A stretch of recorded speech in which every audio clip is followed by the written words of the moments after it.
মন্দিরে আগুন দিয়েছে, যারা আগুন দিয়েছে আমরা তাদের বিচার চাই, অবশ্যই তাদেরকে বিচার করতে হবে। কিন্তু যারা দুইজন শ্রমিককে অবৈধভাবে হত্যা করছে বাংলাদেশের জমিনে, তাদের বিচার করতে হবে, তাদের বিচার চাই, বিচার করতে হবে, বিচার চাই, বিচার করতে হবে। দুইজন মানুষকে হত্যা করবে, মন্দিরে যারা আগুন দিয়েছে নিরপেক্ষ তদন্তের ভিত্তিতে আমরা তাদের বিচার চাই।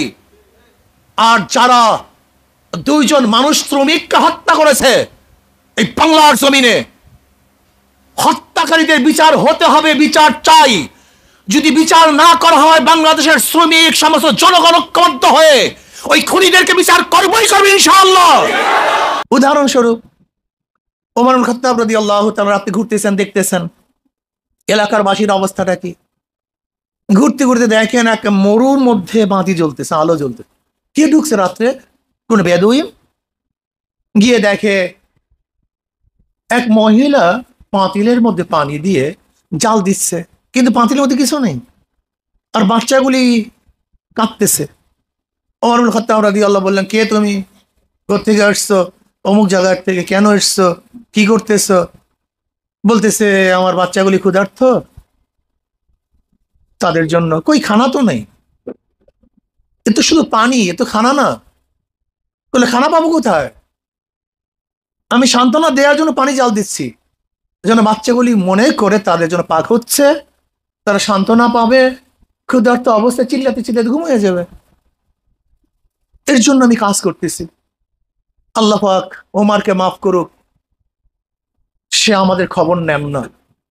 ওমর ইবনে খাত্তাব রাদিয়াল্লাহু বললেন, তিনি খবর পাবেন কিভাবে যদি খবর না দেয়া হয়? বলে, যদি খবর নাই নেন তাহলে তাকে খলিফা হওয়ার জন্য বলছে কে? কেন সে খলিফা হয়েছে? তো ওমর ইবনে খাত্তাব রাদিয়াল্লাহু বললেন যে, আমি জানবো কিভাবে? বলে, সে আপনি যদি নাই জানে, ওমর যদি নাই জানে তাকে খলিফা হতে বলছে কে? ওমর ইবনে খাত্তাব রাদিয়াল্লাহু তাআলা কথা বাড়ালেন না, তিনি সরাসরি বাইতুল মালে চলে গেলেন। বাইতুল মালের দরজা খুললেন, বস্তার মধ্যে আটা, চবড়ি, খাজুর, বিভিন্ন জিনিস নিলেন, অর্থ নিলেন, বিশাল গাঠি। ওমর ইবনে খাত্তাব রাদিয়াল্লাহু বললেন তার খাদেমকে, আমার কাঁধের মধ্যে তুলে দাও। বলে, কি সম্ভব এটা? আমার কাঁধে দেন? বলে, কিয়ামতের ময়দানে আমার গুনার বোঝা কি তুমি বহন করবে না আমি বহন করবো? কাজে আমাকে বোঝা বহন করতে দাও। ওমর ইবনে খাত্তাব রাদিয়াল্লাহু তাআলা বোঝা বহন করলেন, কাঁধে নিয়ে সেখানে গেলেন। রাবি বলেন, যেহেতু আগেই ফুটন্ত পানি, ওমর ইবনে খাত্তাব রাদিয়াল্লাহু তাআলা চবড়ি দিলেন, সেখানে খাজুর দিলেন, অন্য কিছু দিলেন, আটা দিলেন। কিছুক্ষণের মধ্যে সারিদ পাক করার জন্য চেষ্টা হয়ে সারিদ হয়ে গেছে। রাবি বলতেছেন, আমি দেখতেছি ওমর ইবনে খাত্তাব রাদিয়াল্লাহু তাআলা পাক করার জন্য আগুনের মধ্যে ফুঁক দিচ্ছেন, তার দাড়ির থেকে ধোঁয়া বের হইতেছে, এরকম আগুনের কাছে গিয়ে ফুকাইতেছে। কিছুক্ষণের মধ্যে সারিদ তৈরি হয়ে গেছে। সন্ধ্যার মতো সবাইকে নিজেই বন্টন করলেন। যেই বাচ্চাগুলি ক্ষুধার্ত অবস্থায় কাঁদতেছিল, অনেক মজাদার খাদ্য সামনে পরিবেষ্ট হচ্ছে, বাচ্চাগুলি ক্ষুধার্ত, বাচ্চাগুলি এখন সবাই খুশি, আনন্দিত, খেলতেছে। এখন ওই মহিলা বলতেছে, যদি ওমর খলিফা না হয়ে তুমি খলিফা হইতা, ওমর খলিফা না হয়ে যদি তুমি খলিফা হইতা, তাহলে কতই না সুন্দর হতো। ওমর ইবনে খাত্তাব রাদিয়াল্লাহু বললেন, হ্যাঁ, সেখানে গেলে হয়তো তুমি তাকে দেখতেও পারো। পরিচয় দিলেন না, অনেকগুলো অর্থও দিলেন। ওমর ইবনে খাত্তাব রাদিয়াল্লাহু তাআলা আনহু খাওয়াবার পরে রওনা করলেন। কিছু দূর যাওয়ার পরে দাঁড়ালেন, তাদের দিকে তাকিয়ে আছেন। এবার খাদেম বলতেছে, কি দেখতেছেন, দাঁড়াচ্ছেন কেন, কি কি করতেছেন, অপেক্ষা করেন কেন? বলে, যে বাচ্চাগুলি এতক্ষণ ক্ষুধার্ত অবস্থায় কাঁদতেছিল, তাদের চেহারার হাসি আমার কাছে খুব ভালো লাগতেছে, আমি সেটা দেখতেছি। এর নাম ইসলামী হুকুমত। যাদের চোখে পানি ছিল, যাদের চোখে কান্না ছিল, যাদের মুখে হাসি ছিল না, ইসলামী হুকুমত তাদের চোখের পানিকে মুছে দিবে। ফরিদপুরে দুইজন শ্রমিককে পিটিয়ে হত্যা করা হয়েছে, নির্যাতন করে হত্যা করা হয়েছে। কেউ বলার মতো মানুষ নেই, দেখার মতো নেই, জিজ্ঞাসা করার মতো কেউ নেই। মন্দিরে আগুন দিয়েছে, যারা আগুন দিয়েছে আমরা তাদের বিচার চাই, অবশ্যই তাদেরকে বিচার করতে হবে। কিন্তু যারা দুইজন শ্রমিককে অবৈধভাবে হত্যা করছে বাংলাদেশের জমিনে তাদের বিচার করতে হবে, বিচার চাই, বিচার করতে হবে, বিচার চাই, বিচার করতে হবে। দুইজন মানুষকে হত্যা করবে, মন্দিরে যে আগুন দিয়েছে নিরপেক্ষ তদন্তের ভিত্তিতে আমরা তাদের বিচার চাই। আর যারা দুইজন মানুষ শ্রমিককে হত্যা করেছে এই বাংলার জমিনে, হত্যাকারীদের বিচার হতে হবে, বিচার চাই। যদি বিচার না করা হয় বাংলাদেশের শ্রমিক সমস্ত জনগণ ঐক্যবদ্ধ হয়ে ওই খুনিদেরকে বিচার করবই করবে ইনশাআল্লাহ। কই নিরাপদ মানুষের? কোথায় বাংলাদেশ? আজকে বর্ডারের মধ্যে পাখির মতো বাংলাদেশের মানুষকে হত্যা করবে, কয়েকদিন আগেও হত্যা করেছে, এমনকি বিজেপির সদস্যকে হত্যা করেছে, কিন্তু বাংলাদেশের গোলাম সরকার কিছু বলতে পারে নাই। ও তো গোলাম, ও তো মুদির গোলাম, ও মুদির পা ও চেটে ক্ষমতায় আসছে। ও মোদিকে কি বলবে? ও মুদির পাও চেটে চেটে তারপর ক্ষমতায় এসছে। আমরা কার পাও চাটতে চাই না। বাঁচবো একদিন, বাঁচবো, থাকবো একদিন, থাকবো। শ্রীগালের মতো 1000 বছর বাঁচতে চাই না, বাঘের মতো একদিন বাঁচতে চাই। শপথ গ্রহণ করো, শপথ গ্রহণ করো, ইনশাআল্লাহ মরতে তো একদিন হবেই। এই দুনিয়াতে কেউ বাঁচবে না। তুমি দেখো নাই ঈদের পরে হাজারো মানুষ দুনিয়া থেকে বিদায় হয়ে গেছে। এই মাত্র ঈদের পরে আমাদের চালুকাঠিতে অ্যাক্সিডেন্টে 16 জন মানুষ জায়গায় মৃত্যুবরণ করেছে। হাজারো মানুষ মৃত্যুবরণ করে। মরতে একদিন হবেই। শ্রীগালের মতো মরতে চাই না, কুকুরের মতো মরতে চাই না, মরবো তো বাঘের মতো মরবো, সিংহের মতো মরবো, লড়াই করে মরবে ইনশাআল্লাহ। শপথ গ্রহণ করো, প্রস্তুতি গ্রহণ করো। কেন বাঁচতে চাও? কেন থাকতে চাও? কেন খেতে চাও? হাজারো মানুষ মারা যায় আর আমরা শুধু বাঁচতে চাই। আলহাকুমুত তাকাসুর হাত্তা যুরতুমুল মাকাবির। সহ্য করা যায় না। যা ইচ্ছা তাই করতেছে, যা মনে চায় তাই হবে, এটা হতে দেওয়া যায় না। বাংলার জমিনে, এই বাংলাদেশের জমিনে অবৈধভাবে যারা আমার শ্রমিককে হত্যা করেছে, বাংলাদেশের শ্রমিক জনতা, আম জনতা, মাজলুম জনতা ঐক্যবদ্ধ হয়ে ইনশাআল্লাহ এই বিচারের প্রতিশোধ গ্রহণ করবেই করবে ইনশাআল্লাহ। এই খুনের প্রতিশোধ গ্রহণ করবেই করবে ইনশাআল্লাহ। কেন বাঁচতে চাও? হবেটা কি? কুকুরের মতো বেঁচে লাভটা কি? শুয়ারের মতো বেঁচে লাভটা কি? শ্রীগেলার মতো যদি রাত্রে শুধু জঙ্গলেই থাকতে হয়, দিনে জঙ্গলেই থাকতে হয়, রাত্রে শুধু বের হই অন্ধকারের মধ্যে, এই জিন্দিগির কি দাম আছে? শ্রীগাল সারাদিন লুকিয়ে থাকে, জঙ্গলের মধ্যে থাকে, রাত্রে বের হয়। তুমি আমি এই গুহার মধ্যে থাকবো আর রাত্রে বের হবে চুপে চুপে। না, এটা মানুষের কাজ না, এটা মানুষের কাজ না, শ্রীগালের কাজ হতে পারে। প্রতিবাদ করো, সচেতন হও। আর সবচেয়ে কঠিন মাসালা হলো আমাদের মধ্যে কিছু শিকড় কাটার জন্য কিছু লোক তৈরি করা হয়েছে।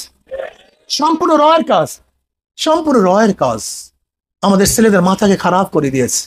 নাই জ্ঞান, নাই বুদ্ধি, নাই চিন্তা, নাই ভাবনা, যা মনে চায় তাই করতেস। আর শুধু আমাদেরকে প্রশ্নবিদ্ধ করতেস। ওদেরকে হাতিয়ার দিয়ে দিচ্ছি, আমাদেরকে অ্যারেস্ট করার, আমাদেরকে যা ইচ্ছা তাই করার হাতিয়ার আমরাই তাদেরকে দিয়ে দেই।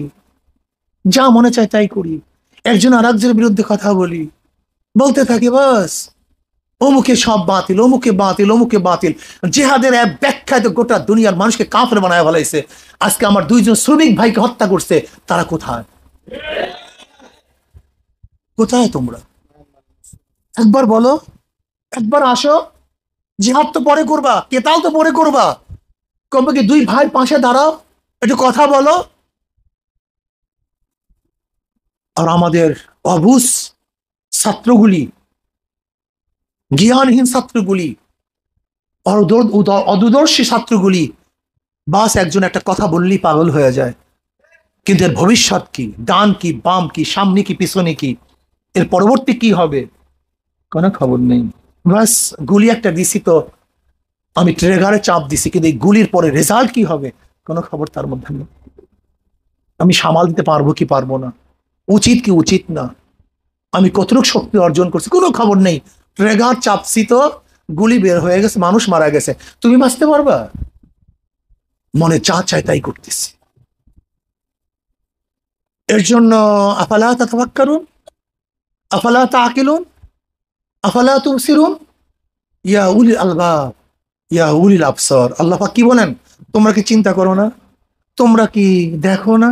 তোমাদের কি চক্ষু নেই? তোমাদের কি জ্ঞান নেই? এত সহজ নয়, কণ্টকাকীর্ণ পথ। তুমি কি জানো এই পথ কত মারাত্মক? এই পথ বাবা ছেলেকে হত্যা করে, এই পথ ছেলে বাবাকে হত্যা করে, এই পথ ভাই ভাইকে হত্যা করে, এই পথ আপন বন্ধুকে হত্যা করে। সেই পথ হলো হুকুমাতের পথ। আর তুমি এইটাকে সহজ মনে করেছো। এই হুকুমাতের কারণে জঙ্গে সিপ্পিন হয়েছিল, এই হুকুমাতের কারণে জঙ্গে জামাল হয়েছিল, এই হুকুমাতের কারণে আব্বাসিয়া, উমাইয়া, হাজারো শাসকদের অবস্থা আমরা জানি। এই হুকুমাতের কারণে দারা, সুজা, মুরাদকে এই হুকুমাতের কারণেই তাদের বিরুদ্ধে যুদ্ধ করতে হয়েছিল। এই হুকুমাতের কারণে শাহজাহানকে বন্দি রাখতে বাধ্য হয়েছিল। এই হুকুমাতের কারণেই তোমরা জানো তুর্কিস্তানের সবচেয়ে যে ব্যক্তি যোগ্য সাহেবজাদা, তাকেও তার বাবা হত্যা করেছিল। এইটাই তো নিয়ম। আর তুমি এই পথটাকে মনে করছো আলিব্বাতা আর বা তাসা পল্লী, এই পথে তুমি অগ্রসর হতে পারবা? তুমি দেখো না এই পথের অবস্থাটা কি। কাজে চৌকাস থাকো, সচেতন থাকো, আবেগে গাও ভাসিও না।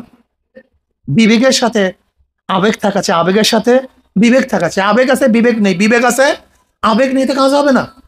এই জন্য আসো, ইসলাম হুকুমাত কায়েম করার জন্য ইসলামী আন্দোলন, বাংলাদেশ ছাত্র আন্দোলন অক্লান্ত পরিশ্রম করতে। ত্যাগী হও, বুগি হও না। এখনো দেখা যায় হাজারো বাম সংগঠনের মানুষগুলো অনেক বেশি ত্যাগী। এখনো হাজারো বাম সংগঠনের মানুষগুলি তোমার চেয়ে আমার চেয়ে অনেক অনেক বেশি ত্যাগী। তারা কমিউনিজম বিপ্লব করার জন্য এত ত্যাগ করতে পারলে তুমি ইসলাম হুকুমাত কায়েম করার জন্য কেন ত্যাগ করবে না? কারণটা কি? তারা তাদের নিজের ক্যারিয়ারকে ধ্বংস করে ফেলছে।